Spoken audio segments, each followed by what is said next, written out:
ဒီဒေသနာတော်ဟာလောကီကိစ္စမှာလည်းပဲမြတ်စွာဘုရားရဲ့လမ်းညွှန်ဆုံးမမှုဟာလောကီအတွက်လည်းပဲအကျိုးရှိတယ်ဟာမျိုးအဲ့တော့အပမာရဆိုတဲ့တတိကဘယ်တော့မှပျောက်ကွယ်သေဆုံးသွားခြင်းမရှိဖို့အတွက်အကြောင်းတရားဖြစ်တယ်ပမာရဆိုတဲ့မေ့လျော့ခြင်းကတော့သေဆုံးပျောက်ကွယ်သွားခြင်းရဲ့အကြောင်းဖြစ်တယ်သေဆုံးပျောက်ကွယ်သွားခြင်းရဲ့အကြောင်းဖြစ်တယ်အပမတ္တာနာမိယန္တိယေပမတ္တာယထာမတ္တာမေ့လျော့မမေ့မလျော့တဲ့ပုဂ္ဂိုလ်တွေဟာသာဝရအသက်ရှင်နေသူတွေဖြစ်ပြီးမေ့လျော့တဲ့ပုဂ္ဂိုလ်တွေဟာအသက်ရှင်နေသေနေသူတွေပဲဖြစ်တယ်ဟောဧဝံဝိသေတတော်ညတ္တဝါဒီလိုထူးခြားချက်ကိုစဉ်းစားဆင်ခြင်အသိဉာဏ်သက်ဝင်ရမယ်အဲ့ဒီအသိဉာဏ်သက်ဝင်ပြီးတဲ့အခါမှာအပမဒမိပဏိတာအသိပညာရှိတဲ့ပုဂ္ဂိုလ်တွေကဟုတ်တယ်ငါတို့ဟာရမှာရှင်မှုမေ့လျော့နေဖို့မတော်ဘူး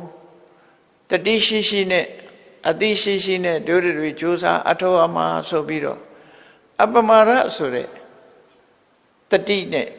ပညာတရားပေါ်မှာယက်တိချတယ်ခိုင်မာယက်တိချတယ်ဘာလို့တတိရှိနဲ့သွားနေတယ်ကိုယ်အခြေအနေရကိုယ်ဘကိုယ်စဉ်းကျင်သုံးသပ်ပြီးတော့အကောင်းဆုံးဖြစ်အောင်ကြိုးစားနေကြတယ်အဲ့ဒီပုဂ္ဂိုလ်တွေကတိုးတက်သွားတာပဲเนาะအပမဒမိပဏိတာအပမတိပမောဒန္တိသူတို့ဟာတတိရှိနေရတာကိုပဲသူတို့ဘဝမှာပျော်စရာကြီးလို့ဒီပေါ်မှာပဲမွေးလျော်တယ်ဆိုတော့ဘယ်တော့မှတတိလက်လွတ်ငှက်တောင်ကျွတ်ဘဝမျိုးဘယ်တော့မှမရောက်စေဘူးအမြဲတမ်းတတိရှိပြီးတော့နေကြတယ်အရိယာဏခောစရိရတ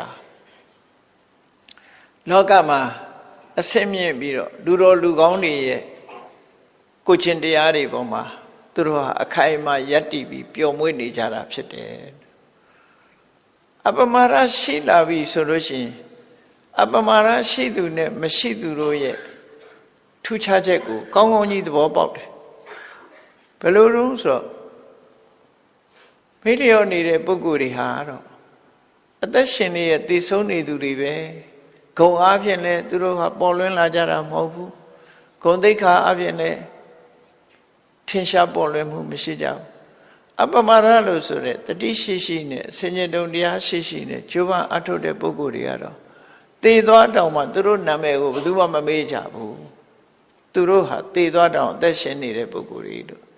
အဲ့ဒီလိုထူးခြားတဲ့အခြေအနေတရားကိုသေးသေးချာချာအလေးနဲ့ထားစဉ်းစားပြီးတော့အပမာရလို့ခေါ်တဲ့ရထားတဲ့အခြေအနေပေါ်မှာယဉ်